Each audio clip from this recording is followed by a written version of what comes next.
Youth agenda and politics is a conversation that most of us have heard about, but maybe we have not gone in depth and talk about it. My name is Ahmed Khali for the Unscripted Talks here in Dub Radio. Together with me is a guest who is going to make us understand more about youth agenda and leadership. Let us give him an opportunity for him to introduce himself. Welcome. Thank you so much, my brother. My name is Daniel Abomi. I am born in Ugunja, reside here in Ugunja, and gone to school around.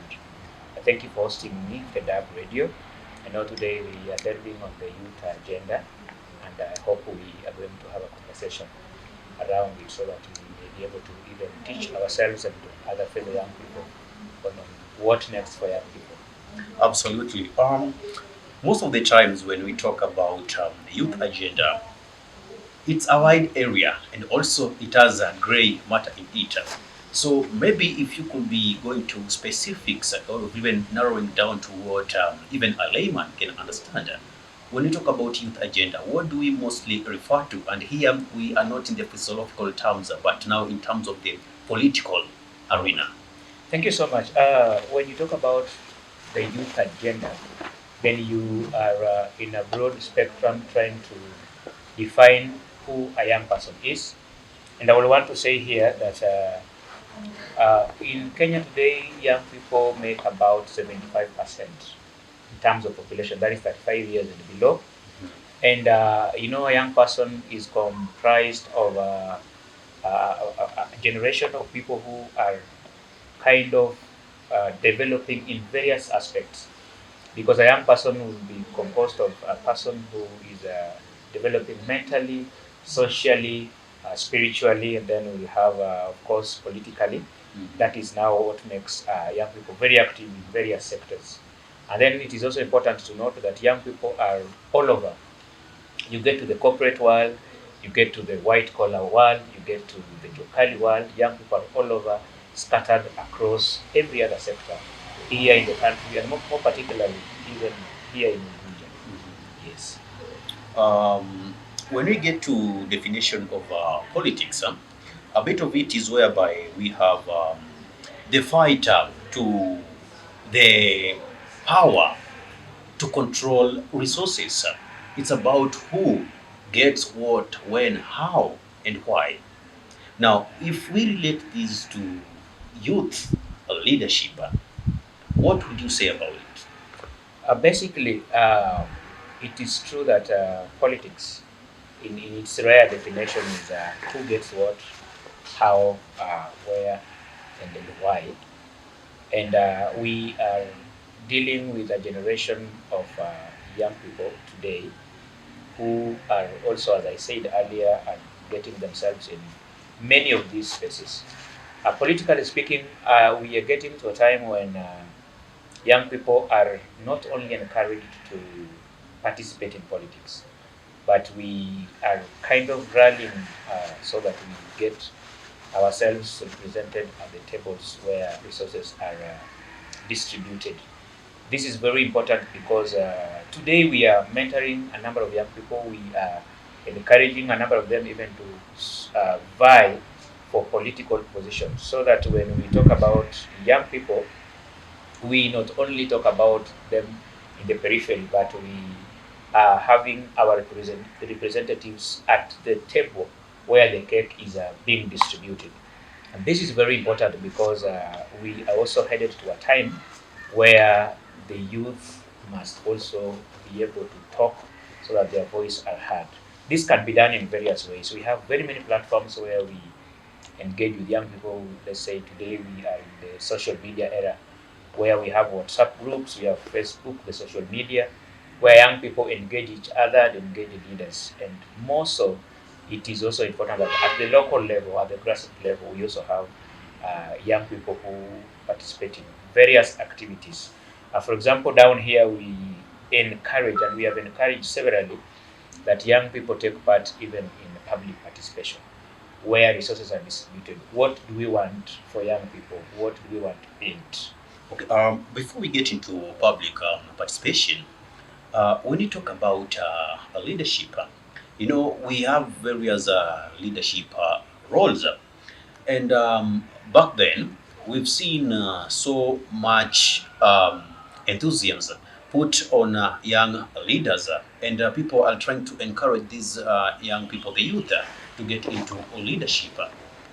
Maybe what is rallying for that call that back then the call was not there, but in this generation it is being called for. What brought this paradigm shifter for the old guard now to start encouraging the youth to take up the mantle?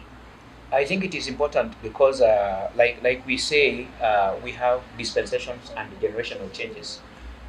We have for quite a long time not bridged the gap between the old and the youth. But today you realize that a good number of population of our nation, and more particularly in our areas where we come from, like here in Ugunja, we have a surge in the number of young people. And so it is important because when we were young, we used to be told that we are leaders of tomorrow. But currently, as we speak, the young people occupy every other space, and so we become leaders of today. And so there has been a need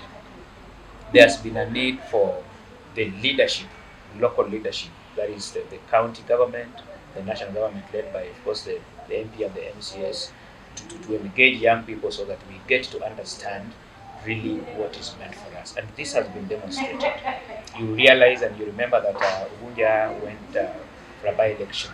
Yes. And so we have a new MP who equally is young. And I also love the fact that Honorable Mrs. Omondi, who is now the second MP of Ugunja, is also trying to bring a paradigm shift so that he engages young people in a different way. First of all, by engaging them into some of these activities that keep them busy, the skill development, and he has a very robust plan, of course, that he wants to do in order to bring young people together so that young people can have a conversation.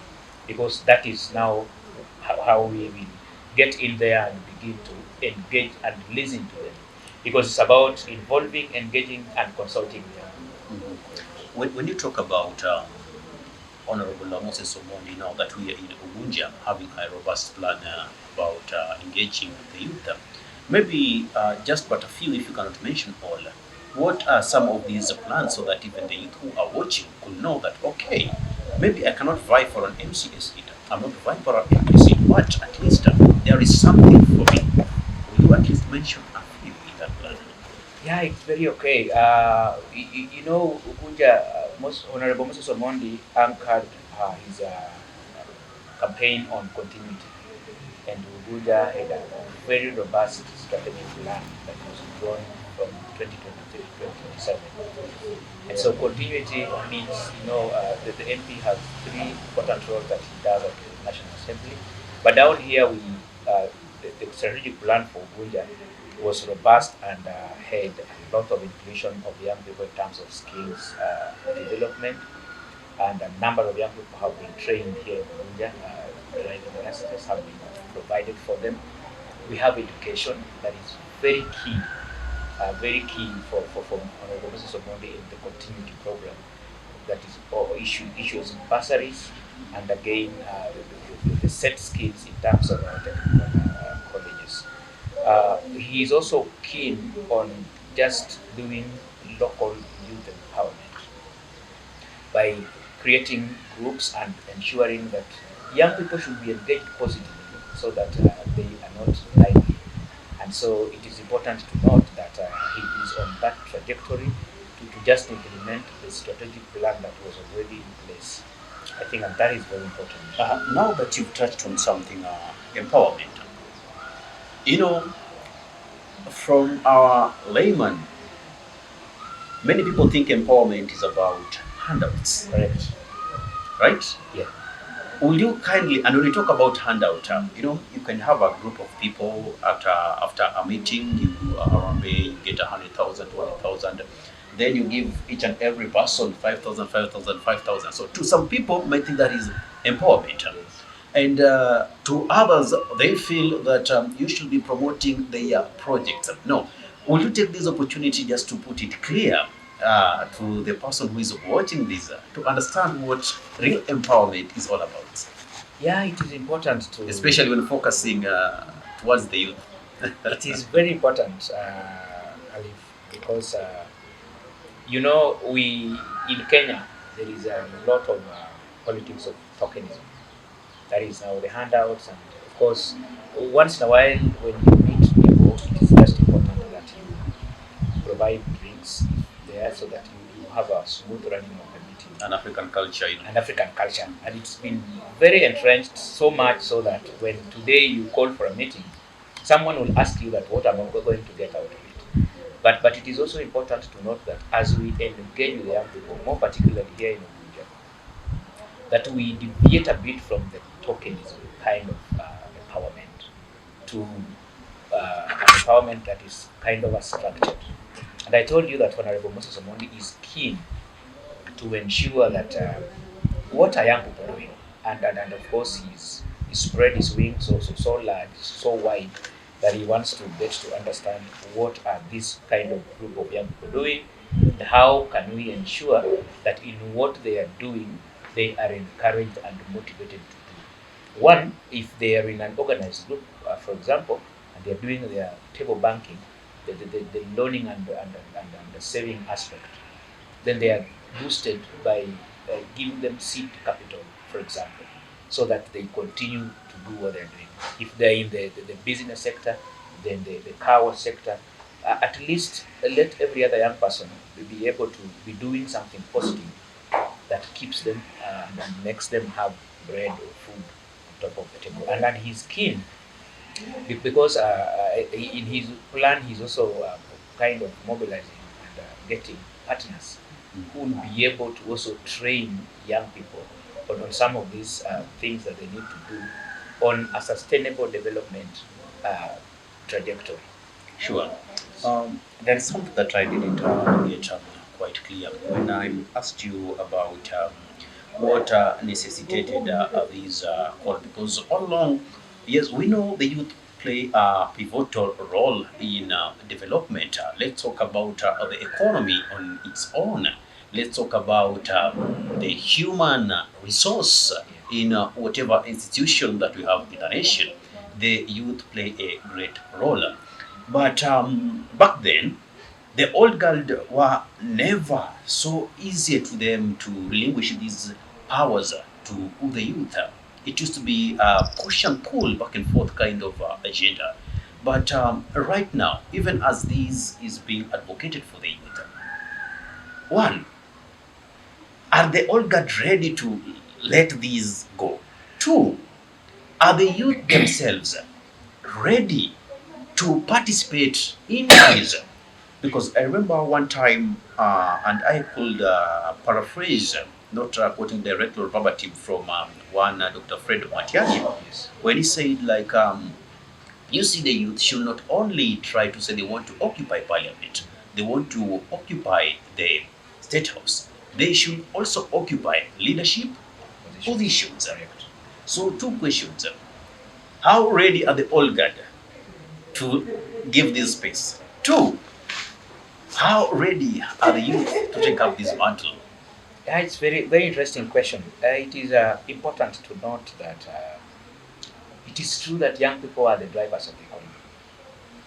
One other thing that has also elevated the youth engagement in our nation is the fact that young people are currently kind of empowered and networked, in the sense that a number of young people today are able to control a number of systems within our nation.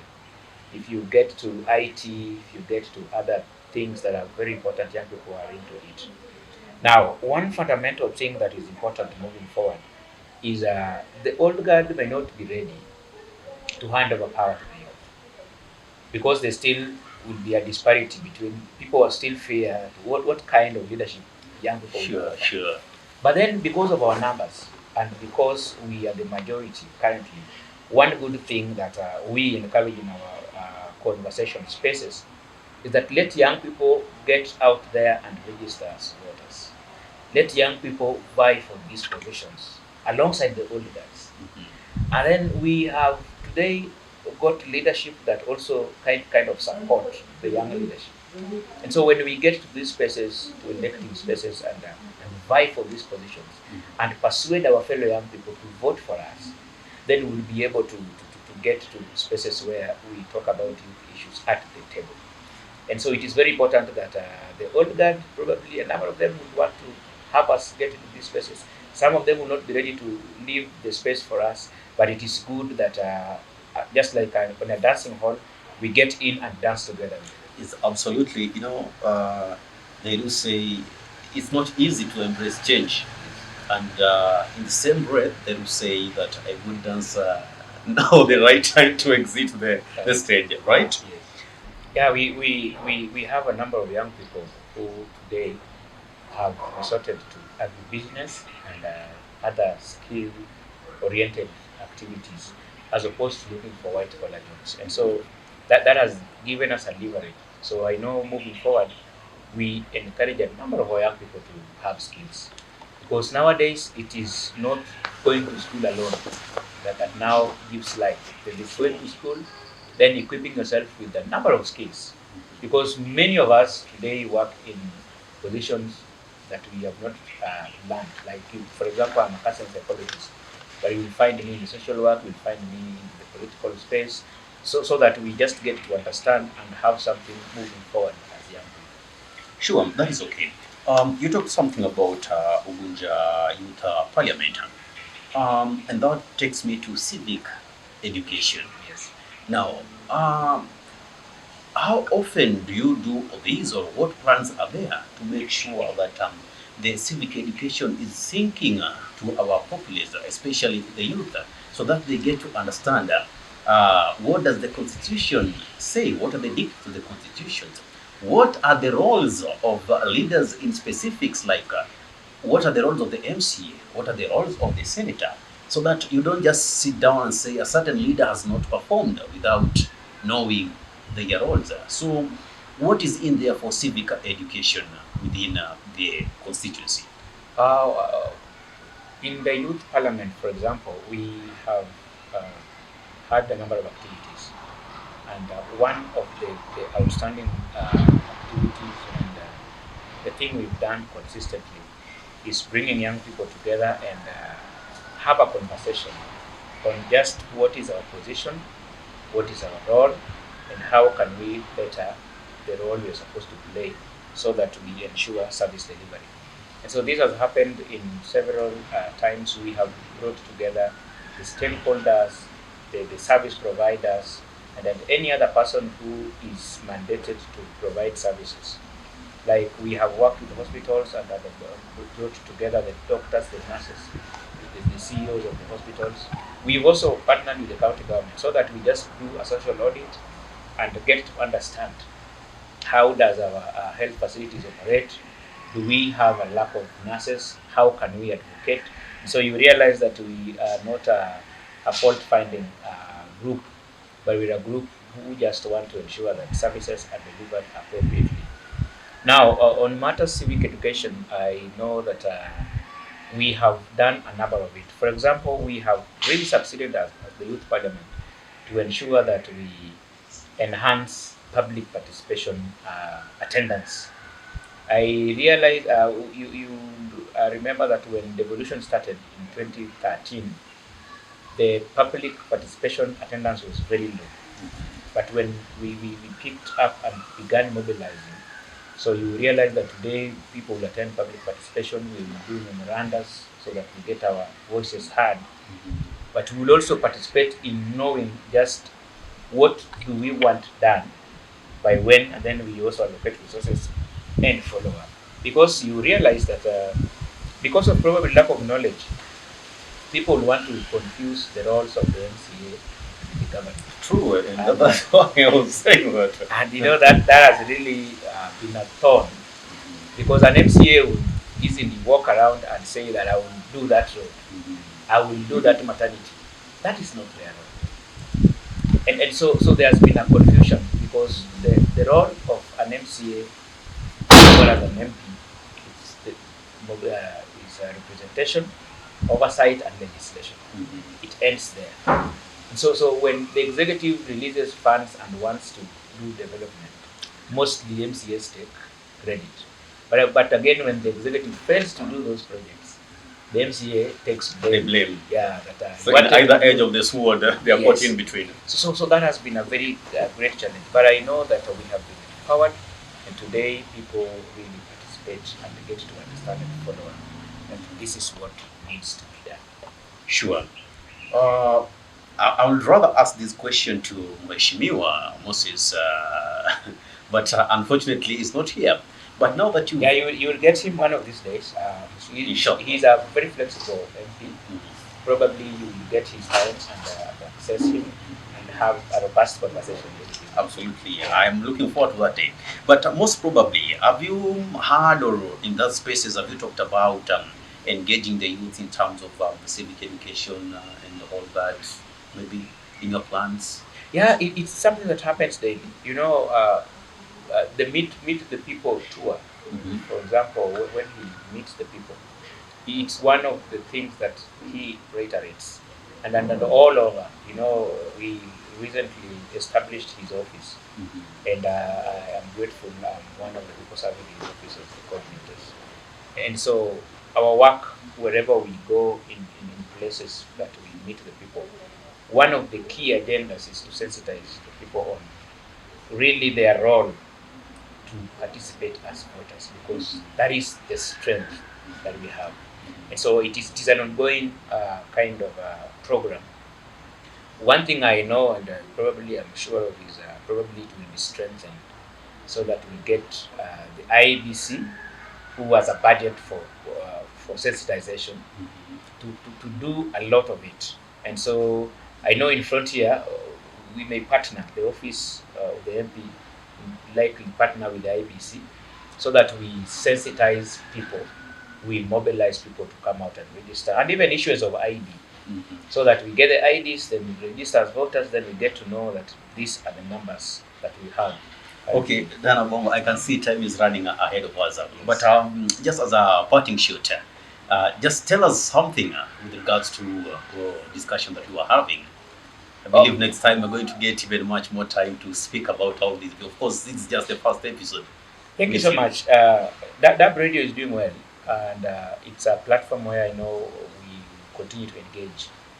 One thing I pray for 2026 is that we get to partner and help sensitize our people, because these are the platforms where people get information, so that we are able to just work together and do the right things. For our young people out there, our numbers is our strength.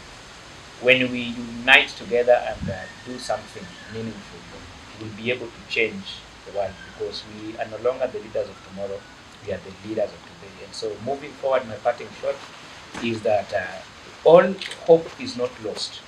We can build this nation, we can build Ugunja, we can build our wards, we can build ourselves so that we become a better people, a better nation. More so, peaceful people that probably also follow the law. And so be it.